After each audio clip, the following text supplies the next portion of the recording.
Deep dives and blue skies. Welcome back to Talking Blue with Nick, the best Dodgers analytical podcast that you can find.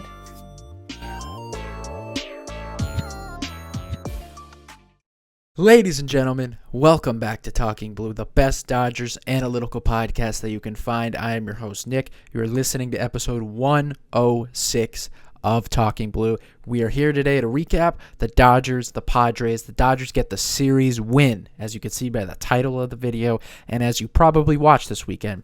They lost the opening game Friday night, but came back and got 2 wins in the following 2 games, Saturday night, Sunday afternoon. Very similar to about a month ago, a little over a month ago, when they played the Padres in San Diego. Lost the opening game series, and then won the next 2 to take the series. They now have a 10-game lead in the division over the Padres. So a very comfortable lead. Doesn't mean much. If you go back to almost exactly a year ago, the Dodgers had a very similar record and a very similar division lead over the Padres early July, and that ended up getting dwindled all the way down to 0, where they trailed. We know they ended up winning the division by a couple games and all that. Dodgers also benefited by winning the season series, which is much more key than it is nowadays, compared to a few years ago, because there used to be tiebreakers, game 163 situations. No longer the case in baseball. A series tie, a tie in the standings goes to the team who won the more games in the in-season series. So that is an important thing. Dodgers have played the Padres 6 times now, and they are 4-2. Is that right, math? Yes, 4-2, and they actually will play the Padres a week from now. Next series at home. 4th of July weekend will be against the Padres. Little interesting that the series panned out, the schedule panned out this way. Normally, in division series always switch. Like, for example, the opening series of the year, Dodgers played the Diamondbacks at home. The next time they saw the Diamondbacks was on the road.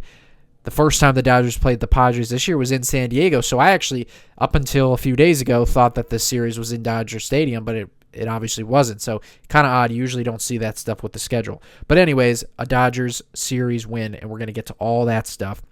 As always, you can get this podcast on Apple Podcasts and Spotify. Subscribe to the YouTube channel. Turn on the notifications so you don't miss any of the videos dropping. You can follow us on all social media at Talkin' Blue Pod. That is Instagram, TikTok, and X. And you can also follow myself on X at Nick Talking Ball. Let's waste no time. Let's get into some injury stuff. I'll be very quick on this because not a ton of injury updates. The 2 biggest ones, Teoscar Hernandez. We know that he had the hamstring injury, I believe. He will be activated Monday in Sacramento. All right, that's where the Athletics, for those who might not know, now play their baseball. In Sacramento, he will be activated, and I imagine he'll be in the lineup starting in left field. All right, Will Smith, still not doing baseball activities, so likely will not be activated this Friday when the Dodgers come home, which is what I was anticipating. Now they are starting to say things like possibly looking at post-All-Star break, which is about 2 weeks away, I think. I think after this upcoming weekend series against the Padres, probably 1 more week, and then the All-Star break. So don't know what to make of that. That sucks. Right now, Dodgers have a lot of Chucky Robinson, Dalton Rushing, who Rushing's actually played pretty good as of late. I think it's not really a big deal with Will Smith, but, I think they're kind of just giving him some rest. But obviously no baseball activities is not great. Let's go to Blake Snell. He threw his first 15-pitch bullpen. Expects to have to throw like 4 more before he can even start facing hitters. So that'll be over the next few weeks, and then probably towards like mid to end July is when he'll start facing hitters, go on a rehab assignment. So it actually could be much longer than I anticipated with Blake Snell, but I would still imagine some point in August, very similar to what he did a year ago. Last update, because we don't have a ton more updates on like Tyler Glasnow and a couple other guys. Same stuff as the last time. No updates, basically. Evan Phillips, all right, possibly activated during the upcoming homestand. All right, he recently threw back-to-back days, which is usually one of the last boxes relievers have to check before being activated, pitch on back-to-back days. So he could even be activated in this series in Sacramento, but I think it's going to be next weekend in 4th of July weekend in LA. So that'll be pretty exciting. Evan Phillips will be back. Let's waste no time. let's get to game one. Game one Friday night, Roki Sasaki versus old friend Walker Buehler. For those of you who might not know, and I guess I probably never talked about Walker Buehler because his Dodger tenure did not happen during the history of this pod, one of my favorite pitchers ever. When Walker Buehler came in, I was still early on in high school, and he was a young top prospect from Vanderbilt. Threw super hard at the time, even though he's not even that big of a guy. 2018 broke onto the scene, had a pretty solid year as a rookie, made a name for himself into the postseason, and from that time forward was just a trajectory of, I was always confident this guy was going to get a Cy Young at some point, be one of the best pitchers in the game, which he did very quickly. 2019 made the All-Star team, very good year, and very similar to what Yamamoto is kind of known as right now, one of the better big game pitchers in the game. That is what Walker Buehler was. One of my more favorite things about him. Made a name for him that 2018. 2019, the Dodgers lost early to the Nationals, but he pitched two very good games. 2020, when they won the World Series, he was huge. 2021 was the best season of his career, had an ERA sub-3, was actually looking like he was going to get a Cy Young for a lot of that year, and then just a little bit of a not as great couple months at the end of the year. He kind of faded, still finished top 3, I think, and was looking like the ace of the future for the Dodgers, and then just unfortunately had his second Tommy John in 22. Never came back until 2024. He missed so much time. He got injured in June of 2022. Didn't come back that year. Got surgery later that season. Came back in 2024. Unfortunately, he's just never been able to capture what he was before. Velocity's dipped. The pitch repertoire is not really the same. Doesn't get the same amount of swing and miss that he used to get, but he's still grinding. It's sickening to see him in a Padres uniform. Anyways, I didn't expect this to go that far, but I've always loved Walker Buehler, one of my more favorite pitchers ever. So let's go into that game. All right, this was not a great game. The Dodgers did get on the board first. Mookie Betts homers in the top of the second inning, so he stays hot. Second straight game with a home run. Second inning, Ty France, 3-run homer off of Roki Sasaki to put the Padres up 3-1. Dodgers would never really rebound, left a lot of runners on base. Later on, Jonathan Hernandez, who we know pitches every single blowout game for the Dodgers, came in the 8th inning, and the Padres pulled away. Sung Mung Song, he brought in a couple runners, makes it 5-1. Rodolfo Duran 6-1. Fernando Tatis makes it 7-1, and that was all she wrote for Game 1 of this series. Dodgers lose Game 1 by a score of 7-1. Sasaki goes 4, Jack Dreyer for 1, Brock Stewart for 1, Edgardo Henriquez for 1, and then, like I said, Jonathan Hernandez for 1. He gave up 4 earned runs. Probably his days are probably numbered for the Dodgers. Walker Buehler, shout out to him. He gets his 5th win of the year, 5.1 innings pitched, 3 hits, 1 earned run. Did allow 3 walks, 5 strikeouts. He gave up the 1 home run to Mookie, but he gets the win. He actually has a sub-4 ERA now, 3.81 ERA, so good for Walker Buehler. All right, let's just we'll talk about Roki Sasaki, and then we'll go over to Game 2 of this series. All right, I'll give you his final line. Sasaki goes 4 innings pitched. He allows 3 hits, 3 earned runs, 5 walks. All right, so that was the big headline. 2 strikeouts, and he allowed the home run, like I said, to Ty France. So, off the rip, obviously the 5 walks is very, very bad. Command issues. Really was the first time in a long time that we've seen major command issues with Sasaki. The last few starts, it's kind of built up slightly because we know for a month and a half, he kind of put that stuff behind him from the early on in the season. Let me give you some numbers. Most walks in a start since April 12th. That was against the Rangers, where he had 5 walks as well. He only allowed 3 hits and 3 earned runs, which is actually not bad. Again, it always kind of shows with Sasaki when he has bad starts. It actually is not always that he's getting hit around so much, even though if you took a look at his barrel rates and hard hit rates, they're not great, but he doesn't have a ton of games where he just gets hit around. Really, one of the only recent ones was the White Sox, a couple weeks ago when he gave up 7 earned runs. So before that White Sox start, in a total of 6 starts, 10 earned runs total in 6 starts before that White Sox start. All right, and he had just 8 walks total in those 6 starts. After that, the White Sox start included, so the last 3 starts, he's had a total of 13 earned runs and a total of 9 walks. So way less innings, but way more earned runs and walks. All right, so What Sasaki's got to do is find that command he had in late May and early June, because the command has lost him a little bit. He still has the great velo, the stuff, but obviously as soon as you see that command dip and he's he's not in the zone as much, it's not a surprise why in this start he had only 7 whiffs, I believe. 7 whiffs, which is not a lot. And Sasaki's been piling up more and more whiffs as he's gotten better this year. But as soon as that zone rate drops, as soon as the command is bad, you can't really use that splitter to its effectiveness, getting the chase out of the strike zone. And it's going to lead to those walks. So they're going to have to dive deep and figure out some more things, of course, because the command and Sasaki always says that when his command is off, it's always because of his mechanics being off and out of sync. So that is definitely something they're going to have to dive into. And next week, quick turnaround, he's going to have to face the Padres once again. And I believe it'll be on shorter rest because that'll be a 4-game series. So that'll be Thursday night in LA, actually. So Sasaki's got to get that quickly turned around. Last things on this game. Dodgers offense had chances, actually 7 hits, 4 walks, but 0 for 4 with runners in scoring position, 6 runners left on base. So, I actually thought that there was some stats that would show the Dodgers haven't been as great. We know that they have a great offense, best offense in the game.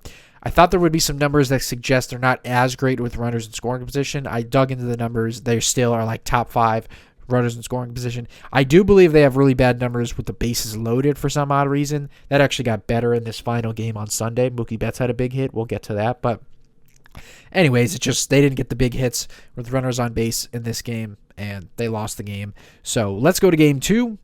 Yoshinobu Yamamoto is on the mound, taking on Kyle Hart, the left-hander, who was actually in there to open up for Randy Vasquez, who would eventually come in, who was supposed to be the original starter.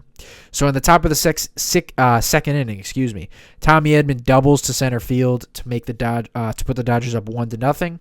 Padres would actually tie the game. Solo home run off of Yamamoto from Gavin Sheets to make it a 1-1 game. But in the 6th inning, this is where the Dodgers put up a ton of runs. All right, so Max Muncy, he brought in Freddie Freeman on an error from Will Wagner to make it 2-1. But then right after that, a Tommy Edman triple into right field to make it a 3-1 game. Then, we love to see this, Kyle Tucker, he homers to right field, his 7th home run of the year to make it a 5-1 game. Tucker actually had 3 hits in this game. Right after that, back-to-back home runs thanks to Dalton Rushing. His 9th home run of the year makes it 6-1. Freddie Freeman, RBI ground out, makes it 7-1. And then Mookie Betts with a 3-run homer, the big exclamation point in this inning, makes it a 9-run inning. 3rd time all year the Dodgers have done that. 10-1 Dodgers. Padres would get on the board later on to make it a 10-3 game. And then a Max Muncy RBI single in the 8th makes it 11-3. You get the picture. Dodgers ended up winning the game by his final score of 15-3 actually. They get the win 15-3 to even up the series. All right. Yoshinobu Yamamoto, he goes 6 innings pitched. Kyle Hurt goes 1/3 of an inning. Alex Vesia goes 2/3. Jack Dreyer for 1. And then Miguel Rojas actually came in to pitch the 9th. And he actually didn't allow an earned run. So his ERA gets lowered to 13.5. So let's talk about Yamamoto. He was pretty solid in this game. And then we're going to talk about some offensive players. Yamamoto, let me give you his final line. 6 innings pitched, just 5 hits allowed, 2 earned runs, 2 walks, 4 strikeouts. He allowed the 1 home run to Gavin Sheets. He lowers his ERA to 2.67. So, Yamamoto in this game, not a ton of whiffs. All right, Yamamoto's kind of done this all year where he's been a little bit inconsistent in terms of racking up the whiffs. It's kind of like every other start. He'll have a start less than 10 whiffs, and then he'll have a start more than 15 whiffs. Kind of one of the few things that has kind of dipped from a year ago with Yamamoto. So as a result, he doesn't have as high a strikeout rate as he had a year ago. Still has a pretty solid strikeout rate, and obviously like the numbers are all fine. But because he's had a little bit of a fluctuation of like the whiffs per start, he'll have games where he doesn't get a ton of whiffs and relies more on the soft contact ground balls. But one of the perfect ways to negate that is that his command and his walk rate has been much improved from a year ago, basically cut in half. So it hasn't really messed up like his overall performance. So he only had 8 whiffs in this game. Not a ton, but overall, still a solid start. 6 innings pitched. He obviously got the win. Lowers his ERA to 2.67, which is 10th best in Major League Baseball. Like I said earlier, he has the 7th best walk rate in the game, 10th best ground ball rate, and he actually has the 2nd best batting average against. One of the better pitchers at not allowing hits and having a great batting average against. He led the league last year in batting average against, even though he didn't win the Cy Young or anything. He's second right now, and he was still very good his rookie year in 2024. If you go back to since the start of 2024, I believe he's second best in all of baseball behind Zach Wheeler in batting average against. So Yamamoto just doesn't allow hits. He's either going to get ground ball outs or strikeouts, and in much improved walk rate helps that as well. So let's talk about 2 offensive players. Obviously, there was a ton of offense in this game. Dodgers, like I said, scored 15 runs on 17 hits. Shohei Ohtani had a 2-hit game. Andy Paz had a 2-hit game, which is nice to see. Paz has been cold for a few weeks now, but the 2 hits games, and he had a couple more hits in this series, got on base a lot, which is nice. Freddie Freeman had 3 hits. I'm going to talk about him in a sec. How about Mookie Betts? We already talked about him with the home run. I'm going to talk about him at the end of Game 3 and a ton of numbers that have improved for Mookie. Max Muncy, 2 hits. Tommy Edman, 2 hits. Kyle Tucker, 3 hits. Probably his best game as a Dodger. 4 RBIs, a home run, and 3 hits. And then Dalton Rushing also had a hit with that home run. But we're going to talk about Tommy Edman and Freddie Freeman before we go to Game 3. Tommy Edman has looked fantastic since coming off the IL. I talked about it when he made that debut against the Rays. He's a really great player. I always think there's more in the bat. And it's great to see him come off the IL and immediately get some results. Like, not struggle, just play good right away. Obviously, he's not going to maintain, an OPS in the 800s for the season, but it makes me confident he can be an above average bat at the big league level. 2 for 4 Saturday night with a double and a triple. He's 11 for 33 since coming off the IL in 10 games. 333 batting average, a 405 on base. That's great. A 455 slug. Very good. And, of course, an 860 OPS. He also has 8 walks. He's playing more left field than second base right now. Will be interesting to see what happens when Teoscar Hernandez is activated tomorrow in Sacramento. I would imagine, obviously, Tommy Edman will be starting to play more and more second base. He will play a little bit of third base to get Max Muncy off his feet against some lefties. And, obviously, they're not going to rush Teoscar. He'll probably play 2 games in Sacramento. Tommy Edman will probably go back out to left. So showing off his versatility, and the bat looks great. He's got a lot of hits as a left-handed hitter, which is good because he's always better as a right-handed hitter against left-handed pitching. But a lot of contact. The plate discipline's actually been pretty good from Tommy, hitting the ball hard, and it's great. Great spark plug and a lot of just energy put into the lineup with Tommy Edman. So I love to see that. Hopefully, like I said, with Teoscar coming back, he will get some more starts at second base. I know that they love Alex Freeland's defense and have really wanted to keep him around, but Edman right now looks great. Got to give him a chance to play a little bit more, of course, over Freeland. And again, Edman is more of a utility guy who will see time in other spots. That's a way to keep Freeland in the lineup on certain days and stuff like that. So great stuff from Tommy Edman. Let's talk about Freddie Freeman really quick before we go to Game 3, where I'm going to talk about Emmett Sheehan, Mookie Betts, Edgardo Henriquez, a couple of those guys. So 3 more hits Saturday night, 36 years old. I talked about this previously, and he's just still doing it. All right, 289 batting average with a 379 on base, a 492 slug, which is very good for Freddie Freeman, who doesn't necessarily hit a ton of home runs, 871 OPS. He is the 16th best on base in the league, 17th best OPS, 16th best weighted runs created plus, 15th in WOBA. He's also 13th in expected WOBA. That's quality of contact. And just to show how good he's hitting right now, even at his older age, and obviously this is the guy who has the highest of standards as a hitter. And when it comes to consistency, there is not many better than Freddie Freeman. His barrel rate is actually the best since 2023, which was his best year as a Dodger. Highest hard hit rate since 2022. Highest average exit velocity since 2022. And his highest expected slug and expected WOBA since 2023. So all of those underlying metrics that are all based on quality of contact, expected slug, expected WOBA, the average exit velocity, all those show that he's actually hitting the ball as hard, if not better, than he has in a few years. So he looks great right now. He's even walking, and he's playing pretty great defense at first base, which is always a little defensive metrics are always weird, especially for first baseman, but The metrics have liked him this year, and it's just amazing. He is an inevitable offensive player. Like, there's always, like, the last couple of years has been a little bit of that in the back of my head. Like, at some point, Freddie Freeman will fall off, right? And you can even look at some of his numbers and say, like, well, in 2024 and 2025, he wasn't as elite as he was those first 2 years in the Dodgers, where he was, like, top 5 hitter in the sport, 160 WRC plus. He was much more in the 135 to 145 territory the last couple of years, which is still, like, amazing. That's, like, right underneath MVP, territory, basically. But obviously, he never has been a massive power hitter, even as a first baseman. His career high in home runs is like 39. And I don't even think he's been close to that much in his career. Like, he's basically a lock to hit 20 to 25. The most he's ever hit in a Dodgers uniform is 29. The fact that he is 36 and he's getting close to the end of that contract, next year will be the last year on that deal, and he's still, like, we're halfway through the season and he is still a top 20 hitter in the game, basically top 15 hitter in the game. Just all-time amazing stuff with his, consistency. So he is playing great right now. Not striking out, not whiffing a ton, putting the ball in play. He still walks a little bit, and, he just gives you a great at-bat every time, basically. So let's go to Game 3.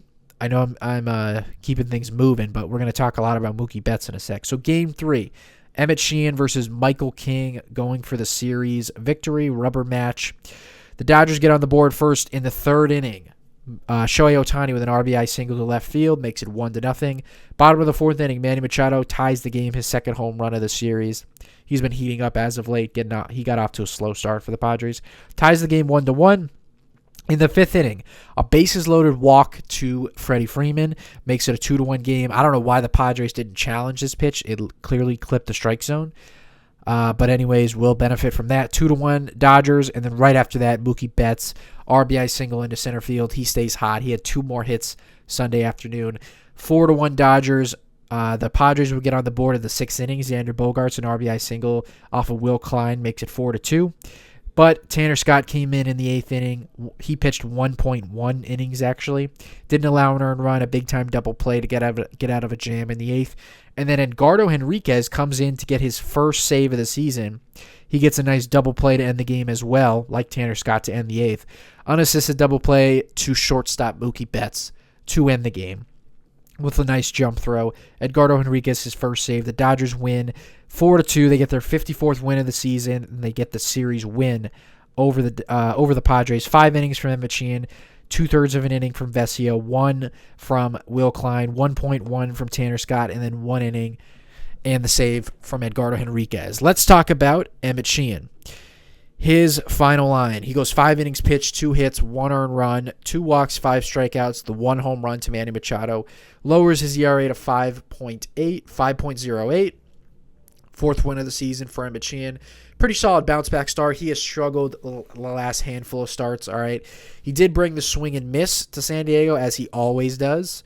He had 15 whiffs on the game, and they were very spread out. 5 on the fastball, 3 on the slider, 6 on the curveball, which is a career high, and then 1 on his changeup. Okay. He also brought the pulled fly balls, which I've talked about with Emmett before. One of the biggest reasons for his decline in success this year is the rampage, the crazy increase in home runs, and the reason for that is the increase in pulled fly balls, and the Machado home run was a pulled fly ball. Something I noticed from Sheehan, like I said earlier, 6 whiffs on his curveball is a career high in one start. That could be a key pitch for him to neutralize left-handed hitters.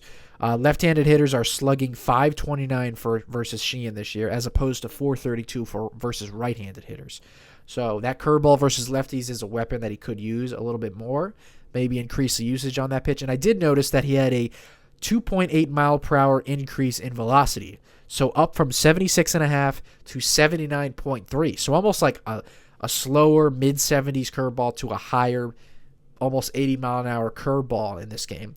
I wonder if that's, more of a harder knuckle curve than a traditional slow curveball that he's always thrown. Again, just wonder if he's, tinkering with some stuff. Harder curveball becomes more of a weapon. He's got the great slider for right-handed hitters, the four-seamer he'll obviously use to both sides. He has the ability to throw changeups to both sides. I would love to see more of that. He just hasn't had the feel for that pitch like he traditionally has. But overall, very solid start, bounce back start, and hopefully this can kick Edman into gear because as I talked about all year, he struggled. And I talked about it in my last pod. One of the biggest disappointments was Edman Sheehan this year because there haven't been a lot of guys on the team who have struggled this year. He is one of the handful that have. So great stuff from Sheehan. Let's talk about Mookie Betts. I am so excited to talk about Mookie. He is playing so good right now. And he has been hot for a few weeks now, really going on like 3 weeks. In the month of June, his overall numbers look very good. And he's now been an above league average hitter. The OPS is starting to climb. And he looks really, really good right now. So just a few numbers to show how good he's been as of late. Obviously, on Saturday night, it was his third straight game with a home run. He had 2 more hits Sunday afternoon. So in his last 7 games, he has an OPS of 1,077, so an OPS over 1,000. Last 15 games, a 1,041 OPS, and then over the last 30 games, which is a full month, an 827 OPS. That is great. In his last 20 games specifically, he is hitting 290 with a 347 on base, a 527 slug, and an 872 OPS. Much more like Mookie Betts like numbers his last 20 games. That is a WRC plus of 140. His OPS in the month of June is now over 800, an 802 OPS in the month of June. So that's great. We're about to close up June in a couple days. He looks much, much better in the month of June, and especially as of late. Finally looking closer to the Mookie Betts of old. All right, more numbers that kind of back this up. His barrel rate is up from 5.5 last year to 9.1 this year. He also has his best barrel rate since 2023, which was his best season as a Dodger, the second best of his career. His hard hit rate is up from 35.8 to 38.4 this year. His average exit velocity is up from 89.1 to 90.3. Again, his highest since 2023. His expected slug is up from 422 to 450. His slugging percentage on four-seam fastballs is up from 503 to 680. He's doing much more damage against four-seam fastballs than he did last year when we know he had the worst season of his career offensively. Last year, he was very, very bad against sliders, like horrific. 219 batting average against with a 406 slug. This year, 250 batting average, 250, 438 slug. So just a little bit of an improvement against sliders, not as bad. The whiff rate on sliders has also gone from 34.9 to 28%. So he's decreased the whiff rate. One of the odd stats for Mookie is in his career, he has an 888 OPS versus left-handed pitching. Oddly, this year it's down to 606. And against righties, it's a 779 OPS. Very weird. I even looked at the numbers as of late. Like, you go back to the last week, he's crushing right-handers, not as much success against lefties. Now, I would imagine that in the last few weeks, he hasn't faced as many left-handed pitching. There just hasn't been as many opportunities. That's a little bit odd. I would like to see him, that even out a little bit more. Again, still looking much better as of late. And I've said this recently, and I'm going to continue to say this. He doesn't need to be the MVP Mookie Betts with the OPS over 1,000. He really doesn't need that. I've kind of lowered my expectations with Mookie Betts. A 785 OPS to an 810 OPS, a 20 home run bat, with the great defense at shortstop that he now provides, that is still one of the better players in the game. And I can prove that, by the way. So in his last 95 regular season games, all right, so this dates back to early August of last year, August 5th to be exact. If you remember last year, he struggled the entire season, other than like the first 2 weeks of the season, all the way up until early August, he struggled, okay? And we know, obviously, he struggled for the early parts of this year. But if you go back to his last 95 regular season games, so that's a lot of big-time sample size, he's hitting 273 with a 334 on base, a 477 slug, and an 812 OPS. 20 home runs, and a 124 WRC+. He ranks 33rd in F4 in that time period among all position players, and he ranks 5th among all shortstops. So when you combine the bat, basically like a 120 rate WRC+ hitter, high 700s OPS, low 800s OPS, 20 home run bat with the really, really good defense that he plays, you still get a very valuable player. It's not the level that he was at before, understandably, no question. But it is not the below league average league hitter. That's still a very, very valuable hitter. So it just shows that, right now he is starting to get a little less unlikely, or unlucky, I should say, like he was earlier in the year. He looks a lot better, just hitting the ball with more authority, pulling the ball. Like when he hit that home run in Game 1 off of Walker Buehler, you could see, like, that's the old Mookie Betts. He got a fastball upstairs and turned on it, hit it out to left field. The second game, got a slider just out over the plate and crushed it out to left field for another home run. Earlier in the week in Minnesota, big ballpark, pull side homer, crushed the ball to left center field. So, he looks a lot better as of late, hitting the ball harder, more authority, like I said, pulling the ball a little bit, but he's still hitting the ball to all fields. Like when Mookie Betts is at his best, he's pulling the ball to the left, to the left center field gap, down the left field line for his extra base hits. And then really where Mookie Betts becomes different is that he also has like the contact ability. Usually when you look at guys who don't strike out a lot, who put the ball in play, it's a lot of Chandler Simpson, Luis Ariz, guys who don't slug. Mookie Betts is in those guys' territory in terms of not whiffing, putting the ball in play. But what makes him different at his best is that he also has the ability to slug. So he pulls the ball. That's where he, creates a lot of his damage, the pull side extra base hits. But he also has the ability to fight balls off up the middle into right field to avoid the strikeouts. That's where he gets a lot of his singles. That's where Mookie Betts is at his best. So I believe he can maintain this. I really am confident he's going to continue to heat up. And, again, he missed a lot of time, so he has less plate appearances. So, the more he heats up, the more that his numbers can actually climb quickly. I wouldn't be shocked that in a couple weeks to see him have an OPS that starts with the number 8. So super exciting stuff. And it's also key because right now they bring this up every game on the Dodgers broadcast. For whatever reason, the 2 spot in the lineup for the Dodgers has been by far not just the worst for the Dodgers, the worst in all of baseball. Whoever hits second in the order has been awful this year for the Dodgers, whether it's Tucker, Pages, Mookie, Freddie Freeman at times. Like, they just can't get that spot figured out. And right now, with the way that the lineup is kind of, coming together with Ohtani at the top, Freddie hits third. They really need a right-handed bat to hit second. Mookie is kind of the perfect guy. If not hit second, then hit third behind Freddie hitting second. They're going to get Teoscar back in a couple days. I wouldn't be surprised if maybe he hits third or something like that. But Pages is much better at the bottom of the lineup to me, hitting 6th or 7th. He has a little bit more pressure at the top. I would much rather right now, if Mookie can continue this, you get him into the middle of the lineup. That would make a lot more sense. The one thing that has fallen off with Mookie is his walk numbers, but it's interesting because it has nothing to do with his plate discipline. Because if you take a look at his chase rate, he is in the 97th percentile in chase rate. That means not chasing. So he has one of the best eyes at the plate. And if you watch his at-bats, it's the same old Mookie Betts. He doesn't chase pitches out of the strike zone. But if you take a look at his walk rate, 7.7, one of the worst of his career. All right, this is a guy that in his career has a 10.5% walk rate. 7.7 walk rate would be the lowest of his career since 2016. That is because when you're Mookie Betts, who's not hitting the ball as hard, and you're not putting the fear into pitchers that you normally do, they attack the strike zone more. So even though you have a great eye, they're not trying to get you to chase. They're going to attack you with pitches in the zone. So as the production continues to climb, maybe we'll see that walk rate continue to climb as well. But the expected numbers look great for Mookie. He has his OPS over 730 now. I wouldn't be surprised if in a week it's much closer to the high 700s. Hopefully he can keep this going because he looks outstanding right now. And it just gets me excited because another guy that has been a fan favorite of mine for a long, long time now.